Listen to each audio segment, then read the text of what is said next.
Welcome back to Locked On Chiefs here on part of, at least the bigger part of, the Locked On Podcast Network. We have a great show for you. Matt, Derrick is here. We're going to go through another acquisition. It's not new. It's not old. It's a little bit of everything. And the fact that things actually got on the road and got trucking towards St. Joe, it's going to be an interesting time. We are ready for it. Hope you guys are too. Welcome to Locked On Chiefs. It's the Locked On Podcast Network, your team every day.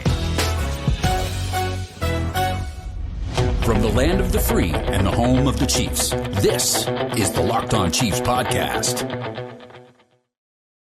Welcome back. It's Matt Derrick from ChiefsDigest.com. How are you, Matt? I'm doing okay, Ryan. I'm trying to get ready for the fun and games that are to come. And so you're soaking up the last hours of your vacation, huh? And I'm looking at the forecast for St. Joe, and yeah. Ruh-roh. Yeah. Yeah. When it's like 95 or higher every single day, yeah, I vote no. Even 9:15 is too late then, right? But apparently I got outvoted, so exactly. It's going to be what it is. I will not be surprised if there are practices that are rained out, especially the way this summer's going.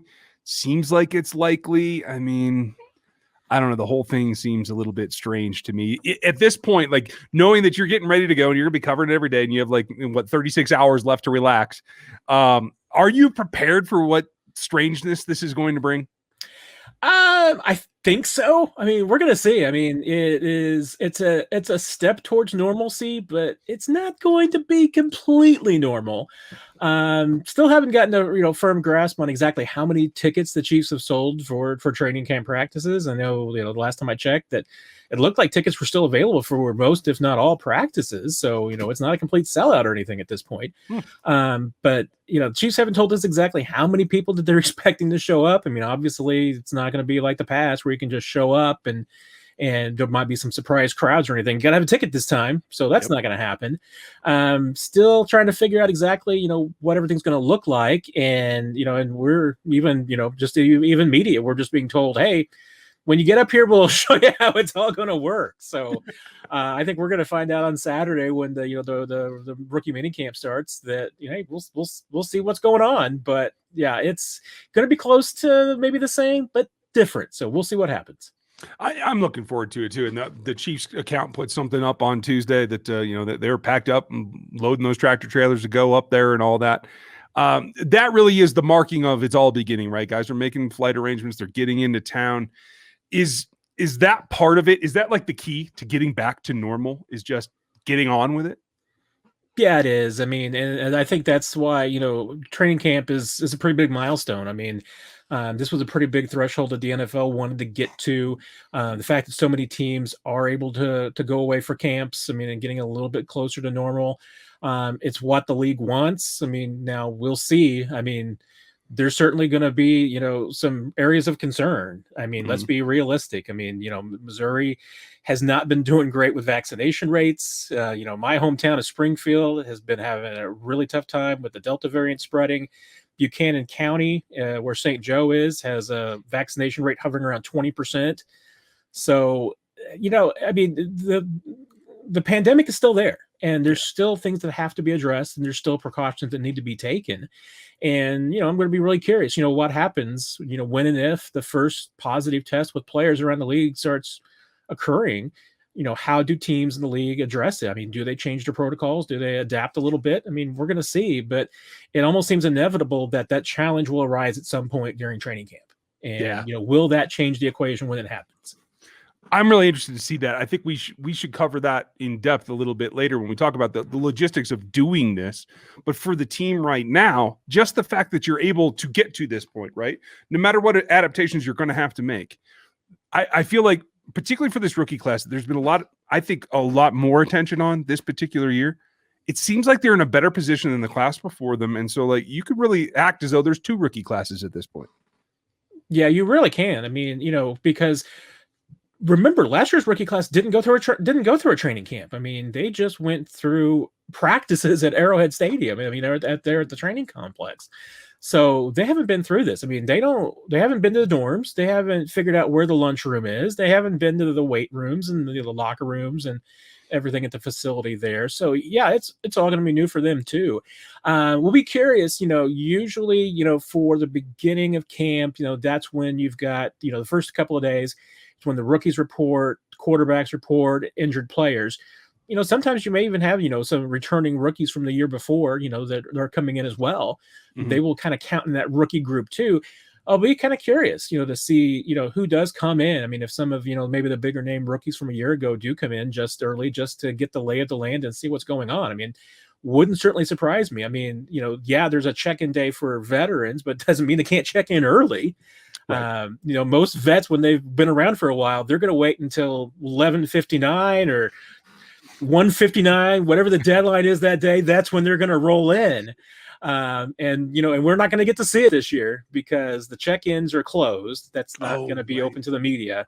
We're going to be, we'll be doing Zooms on those days, but we won't get to see them driving in and what time everybody arrives and what kind of pillow they're bringing or what uniform they're wearing, and no Anthony Sherman. So I know, right? I was hoping that Bucker was going to pick up the mantle. Maybe the new fullback Mike Burton might do that as well. But there'll be no skydiving. There'll be no NASCAR entrances. There'll be nothing.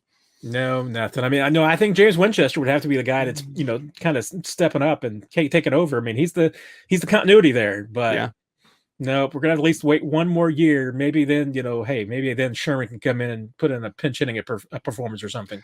Oh, that'd be fun. That'd be great. There's got to be a sheriff's vehicle somewhere that can be rented, but exactly. Yeah, they could piece it together. And the Chiefs are piecing other things together, including their defense.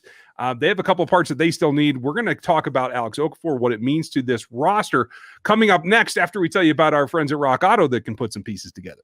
And I want to tell you about our friends and sponsors, rockauto.com, where they can save you not only money, but time. And time might be the more important because it takes time to go to a store and find out what they have in stock, see if it fits your make, model, car, truck, whatever it is.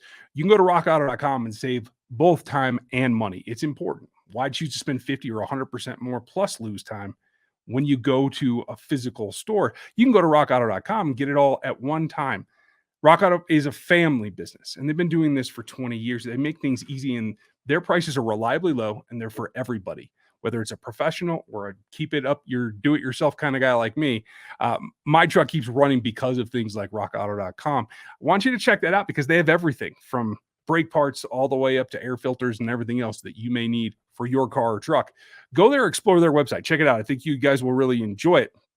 And at the end of the day, it's about saving you that time and money. So rockauto.com right now, get the parts that are available for your car. Right in Locked On when they have that little "How did you hear about us?" box, and let them know that we sent you. Amazing selection, reliably low prices, and all the parts your car will ever need. rockauto.com. And like our pals over there who are sponsoring the show, thank you, Rock Auto. They went and I find this whole timing interesting. I want to talk about the pass rush. Alex Okafor is back. He is a Kansas City Chief. That happened on Tuesday. Did it surprise you? What do you like or dislike about the signing?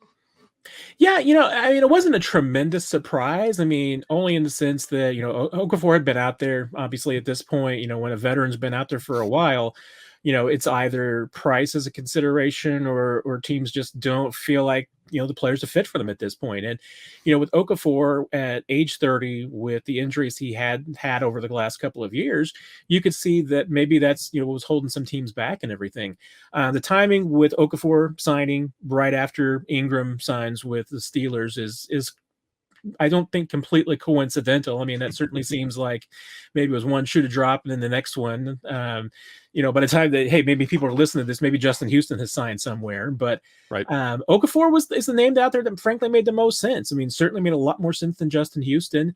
And I think even made more sense than Melvin Ingram. I mean, I think that when he came in for his visit and left without a contract, I mean, I think that was at that point, the Chiefs saying, yeah, you know what? I mean, probably not the right fit for us. So if that's the case, Okafor is a good fit. Maybe he doesn't make the team. I mean, we'll see where he is health-wise, where he is physically. But that this has been a good locker room presence. He's someone who fits in with this group, checks all the boxes there. So there's no concerns. I mean, it's really just going to be where he is. And if he's able to contribute and be a part of this team, then yeah, I mean, suddenly at this point, I don't think that you're terribly concerned about that edge position. I tell you what, like, it's interesting that you say that. Like, I actually felt that with the Ingram signing and then this happening fairly quickly right afterwards, it felt to me like maybe they thought there was some upside there with the Ingram thing and they were waiting for a number to come down. But then when he signs elsewhere, which coincidentally, 1 year, $4 million for Ingram, same as Bashaud Breeland, like Chiefs were offering contracts evidently, but they're obviously very low dollar amounts. With that departure, Okafor and Ingram, their performance was very, very close in 2020. I don't know there's a ton of upside there, except for return to what maybe their career highs were. Overall, what do you think of the concept? He doesn't have to be a starter. I don't think he's here to start. I think he's here to kind of like herd and mentor this slew of young talent they have at the position in that room. Yeah, I mean, it's an interesting acquisition in that sense for sure, because, even though a lot of people have been talking about the fact that maybe the edge position had enough question marks and maybe wasn't as deep as people would like, but then at the same time, you're talking about a group that if you include Chris Jones in that number, which I do, because I feel like that Chris Jones is going to be a defensive end who plays inside occasionally. Maybe that's not exactly how it's going to shake out, but that's my gut at this point. If that's the case, and you got Clark, and then you got Kando, and you got Mike Dana, and you got Taco Charlton, suddenly, you add Alex Okafor to this mix. I mean, and now you're like, I mean, are all these guys definitely going to make the team? I mean, there's enough numbers there that I think there's a question. I mean, Chiefs are going to keep 9-10 defensive linemen on the 53. Maybe they'll end up keeping more, edgy type players than they do tackles, because Chris Jones is going to be, a guy that can move back and forth. Maybe even, some other guys can be some players that move back and forth. So, yeah, I mean, the numbers as far how it breaks down outside versus inside might be a little bit different, but yeah, I think you're right. I mean, Okafor, he checks all the boxes definitely from a leadership standpoint, from someone who can help out the young guys like Kando and Dana. I mean, that's a good presence.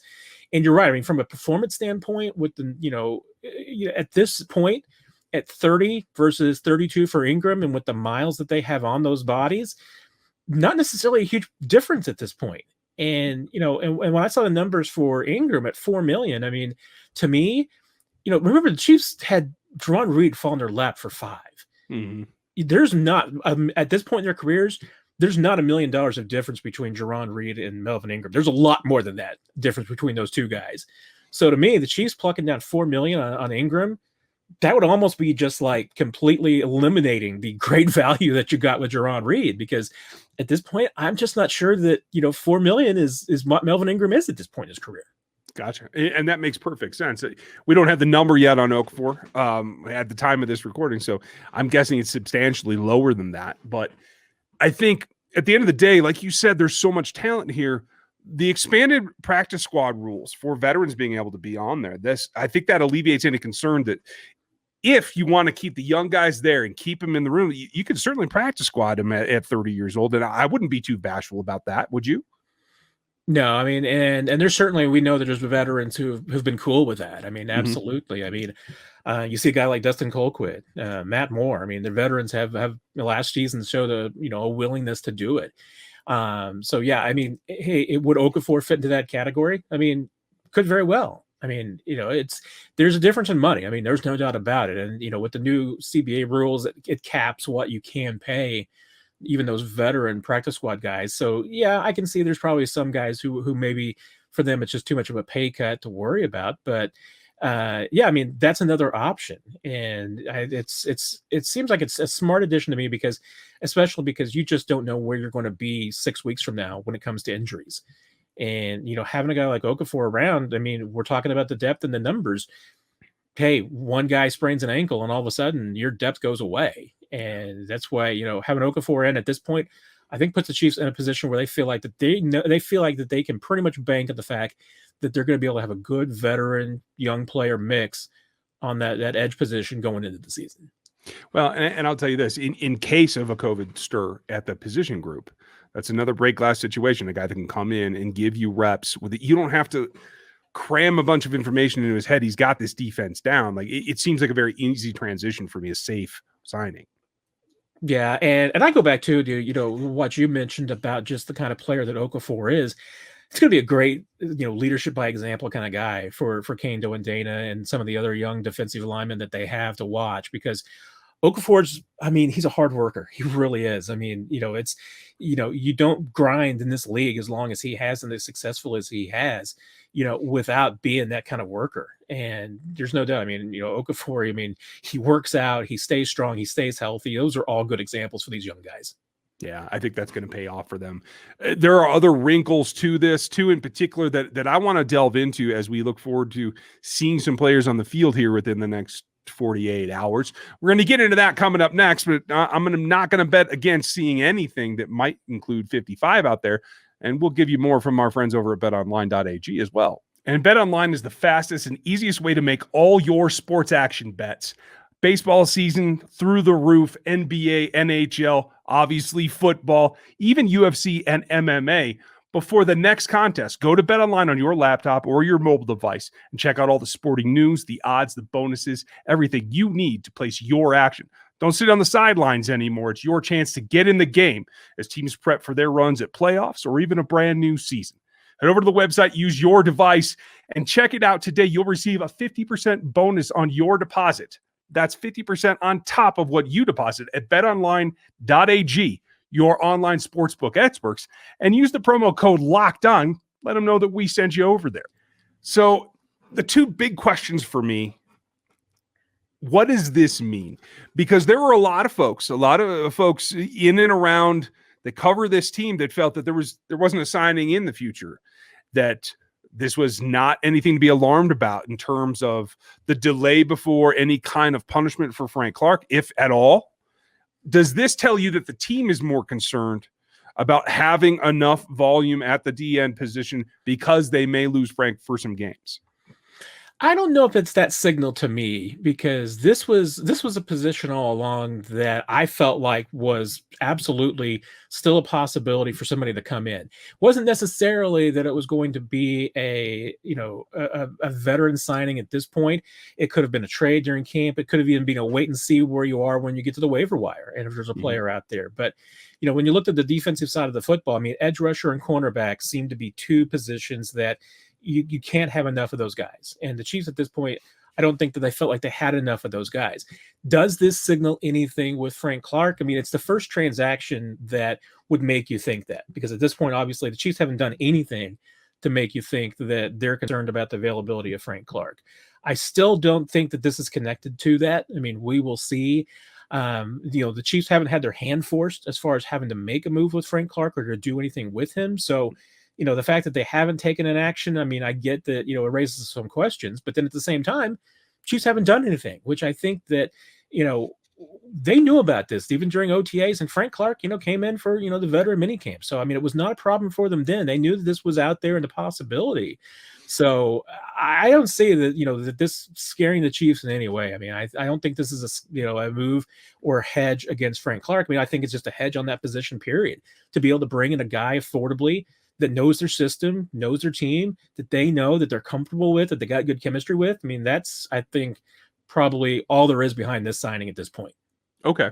So that takes me down a different road. I'm glad you brought that up. So with how you feel about the situation with Clark and with this signing of Alex Okafor, does that then negate what you thought about a possible trade or a cut down signing? Does that take that off the table? I mean, I think it makes it less likely, but then again, I mean, that just depends on how camp plays out. I mean, if we're talking about placing the odds on something happening to Frank Clark, that, he's not going to be playing 17 games this season, my gut right now is that those odds are pretty low. I mean, we'll see how the legal process plays out, how the league plays out their investigation. I mean, if things move more quickly than we expect, but when was the last time that we saw the NFL on one of these investigations, move with a great deal of alacrity? I mean, it just doesn't happen. Yeah. And not to be flippant about it or anything, but the Richard Sherman issue is a much more pressing issue for the league. I mean, that's it was a more violent video nature of that incident. Frank Clark's not been charged with a violent crime. That's the thing kind of working in his favor on this. So we'll see how the legal situation plays out. But if the legal situation for Frank Clark doesn't come to a conclusion till after the season, which the way that the wheels of justice grind seems very likely, then he's probably not going to face any punishment this season. And so, yeah, to me at this point, as far as whether this means that the Chiefs would make another move, I think it's going to be up to just what happens. I mean, if you get injuries, you get some guys who underperform, then yeah, I mean, to me, looking at the waiver wire, looking at trades, still a possibility. But it makes it less likely. I mean, I think, in the immediate future that they're looking to shore up that position. I think they feel like they're pretty good right now. Okay, that makes sense. The other thing that you mentioned earlier in the show, and it's been stewing with me for a while, I get this question all the time, and I understand how I feel about it, but maybe I'm over in one field or the other. But you mentioned that while this is a fresh signing at a position that still needed some bulking up, some depth, you mentioned that Justin Houston wasn't a fit. For me, it's about the physicality of the position now, and at his age, I'm not sure that he can stand up to that too. When you look at what he did in Indianapolis, it seemed like it slowed down rather dramatically towards the end of their season last year. But is it just a physical thing for you, or where do you think that would have stood in the hierarchy of possible signings? Yeah, I mean, I think there's a lot of reasons why I would say that Justin Houston wouldn't be a fit for this defense. I mean, hey, clearly, Justin Houston's been talented enough in his career to play multiple spots, but, Chiefs play a different scheme than they did when Justin Houston was last here. Justin Houston's also an alpha, and the Chiefs have a lot of alphas on that defense anyway, and that's not what they're looking for. I mean, Justin Houston's going to be a great fit for a team that needs that they need an alpha veteran defensive player, on the front end who can get after the quarterback. And hey, maybe he's not the guy that he once was, but he can give you productive snaps. I mean, that's not what the Chiefs are in the market for. And so, yeah, I think that just overall scheme, you get to the chemistry of the locker room. Yeah, I mean, there's just nothing. And, and let's face it, I mean, nobody necessarily said anything, bad when these two split, but it was not exactly a peaceful break between the Chiefs and Justin Houston. And I'm just not sure if, there's been enough time pass for that to be a relationship that can be mended right now. Yeah, I kind of feel that way as well. My last question for you, though, that's one position, like you said, the other one was corner, that seems like it could probably use a brush up, another bright spot on there. It feels to me like that's a more likely, like, Veach hunting for a trade partner on that position. Does that ring true with you? It does. I mean, the Chiefs, they're not looking for a starter to come in. I mean, this isn't where the Chiefs were 3 years ago, where a guy like Orlando Scandrick could come in and step into the starting lineup off the street. I mean, that's not where the Chiefs are. What they would be looking for is to shore up that depth. And the biggest reasons why is that, the depth pieces that they have are just too many question marks. I mean, we're going to find out, here in a couple of days, hey, DeAndre Baker, I would expect would probably report with the injured players. We'll see if he's 100%. I mean, if he's not out there going through drills and everything, then you can probably expect that he would start training camp on the PUP list. And if that's the case, then, he's got a little bit of time before he's ready to be 100%. Mike Hughes, you don't know what you have. I mean, that was, they've made their moves as far as, scouring, whether it's other rosters, the veteran free agent market, whatever it may be. I mean, they've made the moves to, they can at this point. You're right. I mean, at that corner spot, I mean, if they're going to be bringing anybody in, it's not for a starter. It's going to be looking for depth pieces at that 4 and 5 spot. And yeah, I mean, that's where I think you're right. I mean, look at the waiver wire, look at other teams around the league where they may have, teams that may have just some extra guys there, that maybe there's a young player, year 1, year 2, that they're going to have to move on from, that, the Chiefs could bounce on. But then again, I mean, the Chiefs have their own guys. I mean, they've got some young guys that they've bet on, even outside of Baker and Hughes, that, could hit. And if that's the case, then they're going to feel a lot better about where they are.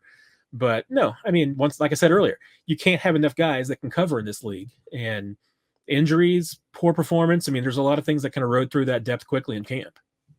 Folks, if you want to know more, make sure you get to ChiefsDigest.com, where Matt puts all this information for you to ingest at your own leisure. And if you want to spend the next couple of days while you're waiting for guys in uniforms, go scour every first-round cornerback picked in the last 3 seasons, see how he's doing. If he's not quite up to snuff, he might be on Brett Veach's radar. Matt, thanks for the time today. Thanks, Ryan. Take care. Folks, we appreciate your time. Get ready for uniforms. We'll be back tomorrow with a little bit of a preview. Thanks for watching today. We'll check you next time.